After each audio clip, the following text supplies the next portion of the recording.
ಅದಕ್ಕೆ ಎಷ್ಟು ಕಲ್ತಿದೆವು ನಮ್ಮ ಶಿಕ್ಷಣ ಡಿಗ್ರಿ ಮುಖ್ಯ ಇಲ್ಲ, ನಮ್ಮ ಪರಿಣಿತ ನಮ್ಮ ಕೌಶಲ್ಯ ವೃತ್ತಿಯನ್ನು ಹೆಂಗ್ ಮಾಡ್ಕೊಂಡಿವು.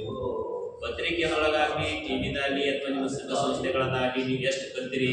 ನೀವು ಒಂದು ಸಂಘಕ್ಕೆ ಹೋಗ್ಬೇಕಾದ್ರೆ ನೀವು ಡಿಗ್ರಿ ಅದ ಅನ್ನೋದು ಡಿಗ್ರಿ ಕೇಳುವಂಥದ್ದು ವ್ಯವಸ್ಥೆ ಒಂದು ಕಡೆ ಒಂದು ಕೆಲವೊಂದು ಹಂತದಾಗ ಸರ್ಕಾರಿ ನೌಕರಿಗಳದಾಗ ಅಲ್ಲಿ ಇದು ಸಾಮಾಜಿಕ ಜೀವನದಾಗ ಇರಲ್ಲ. ಅದನ್ನ ಕೌಶಲ್ಯವನ್ನು ನಾವು ಬೆಳೆಸ್ಕೋಬೇಕಾಗ ಹೌದಾ. ಕೌಶಲ್ಯ ಅದನ್ನು ಯಾವ ಕ್ಷೇತ್ರದಾಗ ಇರ್ತೀರಿ ಅದಕ್ಕೆ ನೆಕ್ಸ್ಟ್ ಇನ್ನಿತನ ಏನಪ್ಪಾ ಅಂದ್ರೆ ತಮ್ಮ ಅನುಭವ ಹಂಚ್ಕೊಂಡು ಯಾರು ಪ್ರೇಮ್ ರಾಠೋಡ್ ಪ್ರೇಮ್ ರಾಠೋಡ್ ಅವರು ತಮ್ಮ ಅನುಭವ ಹಂಚ್ಕೊಂಡ್ರು. ಇವ್ರ ಬಗ್ಗೆ ನಿಮ್ಗೆ ಹೇಳೋದಕ್ಕಿಂತ ನಿಮಗೆ ಏನು ಅನಿಸ್ತದ, ಏನೇನು ಮಾಡ್ಬೇಕನ್ಸಿರಿ, ಮುಂದೆ ಏನು ಫ್ಯೂಚರ್ ಮಾಡ್ಬೇಕಂತೀರಿ, ಸಮಾಜದಾಗ ಏನು ಹೋರಾಟಗಾರ ಆಗ್ಬೇಕಂತೀರಿ. ಹೋರಾಟಗಾರ ಆಗ್ಬೇಕಾದ್ರೂ ಬರವಣಿಗೆ ಬೇಕು, ಅದು ಸ್ಕಿಲ್ ಬೆಳೆಸ್ಬೇಕು, ಅದು ಕೌಶಲ್ಯವನ್ನು ಬೆಳೆಸ್ಕೋಬೇಕಾಗ್ತದ. ಅಥವಾ ಒಂದು ದೊಡ್ಡ ವಿಜ್ಞಾನಿಗಳಾಗಬೇಕಂತೀರಿ ಅಂದ್ರೂ ಅದನ್ನ ಹೆಂಗ ಅದು ರೈಟಿಂಗ್ಸ್ ಮಸ್ಟ್ ಇಂಪಾರ್ಟೆಂಟ್ ಅದ. ಕೇವಲ ಪತ್ರಿಕೆಗೆ ಅಥವಾ ಯೂಟ್ಯೂಬಿಗೆ ಅಥವಾ ಟಿವಿಗೆ ಅಷ್ಟೇ ಅಲ್ಲ, ಬರವಣಿಗೆ ಅನ್ನೋದು ಎಲ್ಲ ಕ್ಷೇತ್ರಗಳಿಗೆ ನಾವು ಅನಿವಾರ್ಯ ಅದ. ಅದು ನಾವು ಕರಗತವನ್ನು ಮಾಡ್ಕೋಬೇಕಾಗ್ತದೆ. ಈಗ ಭಾಳ ಚಂದ ಭಾಷಣ ಮಾಡೋರು ಇರ್ತಾರೆ, 2 ಅಕ್ಷರ ಬರೀಕ್ ಹಾಕಲ್ಲ. ಈಗ ತಿಳಿತಲ್ಲ, 2 ಅಕ್ಷರ ಅವ್ರಿಗೆ ಬರೀಕಾಗಲ್ಲ. ಬರವಣಿಗೆಯನ್ನ ಸ್ಟಾರ್ಟ್ ಮಾಡಬೇಕು, ಬರೀಕ್ ನಾವು ಚಾಲು ಮಾಡ್ಬೇಕು. ಅದು ಅಕ್ಷರ ಒತ್ತಕ್ಷರ ತಪ್ಪಾಗ್ಲಿ ಅದು ಆಮೇಲೆ ಈಗ ಏನದ ನಿಮ್ಮ ವಾಟ್ಸ್ಆ್ಯಪ್ ಒಳಗಾಗೆಲ್ಲ ಸುತ್ತ ಬರೆದು ಕೊಡ್ತಾವ. ಈಗ ನೀವು ಬಾಯಿ ಟೈಪ್ ಮಾಡಕತ್ತೀರಿ ಅಂದ್ರೆ ನಿಮ್ಮ ಸ್ಪೆಲ್ಲಿಂಗ್ ಅವಾಗ ಡಿಗ್ರಿ ಓದೋರು ಸ್ಪೆಲ್ಲಿಂಗ್ ಮಿಸ್ಟೇಕ್ ಆಗ್ತೀವಿ. ಸ್ಪೆಲ್ಲಿಂಗ್ ಮಿಸ್ಟೇಕ್ ಆದ್ಮ್ಯಾಗ ಒಂದು ಗ್ರೂಪ್ ರೀಡರ್ಸ್ಗಳು ಅವು ತೆಗಲಿಕ್ಕೆ ಒಂದು ಮನುಷ್ಯನ ಪಗಾರ ಕೊಡ್ತೀವಿ. ಈಗ ಯಾರು ಗ್ರೂಪ್ ರೀಡರ್ನು ಬೇಕಾಗಿಲ್ಲ, ಎಲ್ಲರಿಗೂ ಕೊಡೋದು ಹಾಕ್ಯಾರ. ಟೆಕ್ನಾಲಜಿ ಬಂದ್ಮ್ಯಾಗ ಅರ್ಧ ಸಿಬ್ಬಂದಿಗಳು ಸ್ಟಾಫ್ ಕಡಿತಾಗ್ಯಾರ. ಅದು ಎಲ್ಲ ಕ್ಷೇತ್ರದಾಗ ಕೃಷಿ ಇರ್ಬೋದು, ಪಾಲಿಟಿಕ್ಸ್ ಇರ್ಬೋದು. ಪಾಲಿಟಿಕ್ಸ್ದಾಗ ಏನದ ನೀವು ಒಂದು ರಾಜಕೀಯ ಯಾಕೆ ಹೆಚ್ಚು ಹೇಳೋದಕ್ಕಿದೆ ಅಂದ್ರೆ, ನೀವು ರಾಜಕೀಯ ಕ್ಷೇತ್ರದ ಕಾರ್ಯಕರ್ತರಾದ್ರೆ ನೀವೇ ಅಲ್ಲೇ ಟೆಕ್ನಾಲಜಿ ಯೂಸ್ ಮಾಡಿ ಅವರು ವಿಡಿಯೋ ಅದು ಇದು ಮಾಡೋದ್ರಿಂದ ನಿಮಗೆ ಅಲ್ಲೇ ಪೇಮೆಂಟ್ ಸಿಗ್ತದೆ. ಪೇಮೆಂಟ್ ಸಿಗೋದ್ರ ಜೊತೆಗೆ ಏನಪ್ಪ ಅಂದ್ರೆ ನಿಮ್ದು ಒಂದು ಕೌಶಲ್ಯ ಬೆಳೀತದ.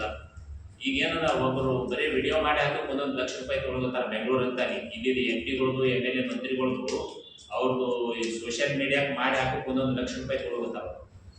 ಅವರು ಏನೂ ಬರಲ್ಲ, ಸುಮ್ಮನೆ ಹಿಂಗೆ ಕಲ್ತು ಒಂದಿಷ್ಟು ಕಲ್ತಿರ್ತಾರೆ. ಅದಕ್ಕೆ ಸುರುವಿ ನಡೆದ ಏನಪ್ಪ ಅಂದ್ರೆ ಇಂಥದ್ದು ನೀವು ಕಲಿಬೇಕು. ಯಾವ್ದು ಕ್ಷೇತ್ರ ಇಂಟ್ರೆಸ್ಟ್ ಅದ ನಿಮಗೆ, ಯಾವ್ದು ಇದ್ರಾಗದ ಅದನ್ನೇ ಮಾಡಿ. ಬೇರೆ ಮಾಡೋದು ಹೋಗಿ ಒಂದು ಅಭಿರುಚಿ ಅದ ಚಂದ ಕಾಣಿಸ್ತದ ಹೋಗೋದಿಲ್ಲ. ನನ್ನ ಒಳಗ ಯಾವುದು ಮಾಡ್ಬೇಕು ಅನಿಸ್ತದ, ನಾ ಏನು ಮಾಡ್ಬೇಕು ಅನಿಸ್ತೀವಿ ಅದೇ ಕ್ಷೇತ್ರದಾಗ ಏನಪ್ಪ ಅಂದ್ರೆ ಈಗ ತಂತ್ರಜ್ಞಾನ ಬಂದಾವ. ಆ ತಂತ್ರಜ್ಞಾನ ಬಳಸ್ಕೊಂಡು ಮತ್ತು ಅಭ್ಯಾಸ ಕಡೆ ಹೆಚ್ಚು ಪೇಪರ್ಗಳು ಓದಬೇಕು. ಸರಿಯಾಗಿದ್ದವ್ರದ್ದು ನ್ಯಾಷನಲ್ ನ್ಯೂಸ್ಗಳು ನೋಡ್ಬೇಕು, ಅವ್ರು ಹೆಂಗೆ ನ್ಯೂಸ್ ಸುದ್ದಿಗಳು ಕೊಡ್ತಾರ. ರಾಷ್ಟ್ರ ಮಟ್ಟದ್ದು ಕೆಲವೊಂದು ನೋಡ್ಬೇಕು, ಎಲ್ಲಾನು ನೋಡ್ಬಾರ್ದು. ರಾಷ್ಟ್ರ ಮಟ್ಟದಾಗ ಪರಿಣಿತರು ನೀವೇ ಸರ್ಚ್ ಮಾಡಬೇಕು. 1-4 ಮಂದಿದು ನೋಡ್ರಿ, ಇದ್ರಾಗ ಯಾವ ಚಲೋ ಅನಿಸ್ತದ ಕಂಟೆಂಟ್ಸ್ ಅವ್ನು ಫಾಲೋ ಮಾಡಿ. ಇಂಥವ್ರದ್ದೇ ಅಂತ ಹೇಳಿ ನಾವು ಸ್ಪಾನ್ಸರ್ ಆಗಿ ಹೇಳಲ್ಲ. ರಾಷ್ಟ್ರ ಮಟ್ಟದಾಗ ಚಲೋ ಯೂಟ್ಯೂಬ್ ಚಾನಲ್ಸ್ಗಳು ಅವ. NDTVದಾಗ ರವೀಶ್ ಕುಮಾರ್ ಅಂತ ಹೇಳಿದ್ರು, ಅವ್ರು ಬಂದರು. ಧ್ರುವ ರಾಠಿ ಅಂತ ಹೇಳಿ ನ್ಯಾಷನಲ್ದಾಗ ಒಂದು ಸ್ಟೋರಿನೇ ಮಾಡ್ತಾರ. ಧ್ರುವ ರಾಠಿ ಅಂತ ಹೇಳಿ ಅವ್ರದ್ದು ಎಷ್ಟು ವಿವರ 1 ನಿಮಿಷದಾಗ 10,000 ಜನ ಅವ್ರ ವಿವರ್ಸ್ ಸ್ಟಾರ್ಟ್ ಆಯ್ತು ಅಂದ್ರೆ 1 ಬಿಲಿಯನ್ ತನ ಹೋಗ್ಬೋದು. ಏನು ಸುಮ್ಮನೆ ಮೊದಲು ಆಟ ಆಡ್ಕೋತ ತಂದು ಇಸುಲಾಡೋದು, ಎಲ್ಲೇ ಹಿಂಗೆ ಗಾರ್ಡನ್ದಾಗ ಹೋಗೋದು ಮಾಡ್ಕೋತ ಟಿಕ್ಟಾಕ್ ಅದೇನೋ ಮಾಡ್ತಾರಲ್ಲ, ಹಂಗೆ ಮಾಡ್ಕೋತ ಈಗ 100 ಕೋಟಿ ಸಂಪಾದಿತ ಆಗ್ಯಾನ. ಇದ್ರಾಗ ಜರ್ಮನ್ದಾಗ ಹೋಗಿ ಧ್ರುವ ರಾಠಿ ಅಂತ ನೀವು ನೋಡಿದ್ರೆ. ಈಗ ನೀವು ನಮ್ಗೆ ಏನು ಇಲ್ಲ ಅನ್ನೋದಿಲ್ಲ. ನಾವ ನೋಡಿ ಬರೇ ಇಸುಲಾಡಕ್ ಹೋಗ್ತಿದ್ದ, ಎಲ್ಲೇ ಹೋಗೋದು ಅದು ಮಾಡ್ಕೋತ ವಿವಾಸ ಬರೋದು. ಅಲ್ಲಿ ಹೋಗಿ ಯಾವುದೋ ಒಂದು ಪರಿಚಯ ತೋರಿಸ್ತಿದ್ದ, ಯಾವುದೋ ಒಂದು ಹಿಸ್ಟಾರಿಕಲ್ ಪ್ಲೇಸ್ ಹೇಳ್ತಿದ್ದ. ಆಮೇಲೆ ಪಾಲಿಟಿಕ್ಸ್, ಇಡೀ ಇಂಡಿಯನ್ ಪಾಲಿಟಿಕ್ಸ್ ಬಗ್ಗೆ ಮಾಡ್ದ, ವರ್ಲ್ಡ್ ಪಾಲಿಟಿಕ್ಸ್ ಬಗ್ಗೆ ಅವ್ರು ಮಾಡೋದ್ರು. ಹೆಂಗೆ ಮಾಡೋದು ಸಾಧ್ಯ ಆಯಿತು? ಟೀಮ್ ಮಾಡ್ಕೋತಾರ, ಸ್ಕಿಲ್ ಮಾಡ್ಕೋತಾರ. ಸುರುವಿಗೆ ಮೊಬೈಲ್ನಿಂದ ಸ್ಟಾರ್ಟ್ ಮಾಡೋರು. ಅದಕ್ಕೆ ನಿಮಗೆ ಯಾವುದು ನೌಕರಿದಾಗೆ ಮಾಡಬೇಕು, ನೌಕರಿದಾಗೆ ಸಿಗ್ತದ. ಯಾವುದೋ ಒಂದು ಪೇಪರ್ದಾಗ ಭಾಳಷ್ಟು ಮಂದಿ ಪೇಪರ್ ಇಟ್ಕೊಂಡು 1-4 ಅಕ್ಷರ ಬರೀಕ್ ಬರಲ್ಲ, ಸುಮ್ಮನೆ ಹೆಸರು ಹೀಗೆ ದಿನ ಓದ್ತಿರ್ತಾರೆ.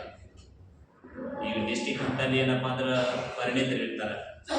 ನಾವು ಯಾವಾಗ ಕ್ಷೇತ್ರದ ಇಂಟ್ರೆಸ್ಟ್ ಅದ ಆ ಕ್ಷೇತ್ರದ ಪರಿಪೂರ್ಣ ಆಗ್ಬೇಕಾದ್ರೆ ನಾವೇನಪ್ಪ ಅಂದ್ರೆ ಇದು ಈ ರೀತಿ ಹೋಗ್ಬೇಕಾಗ್ತದೆ. ಈಗ ಧ್ರುವ ರಾಠಿ ಉದಾಹರಣೆ ಹೇಳದಲ್ಲ, ಧ್ರುವ ರಾಠಿದು ನೋಡ್ರಿ ನೀವು, ಒಂದು ಮೊದಲಿನ ಹಿಡಿದು 8 ತನ ನೀವು ಚಾನಲ್ದಾಗ ಆಮೇಲೆ ನೋಡ್ರಿ.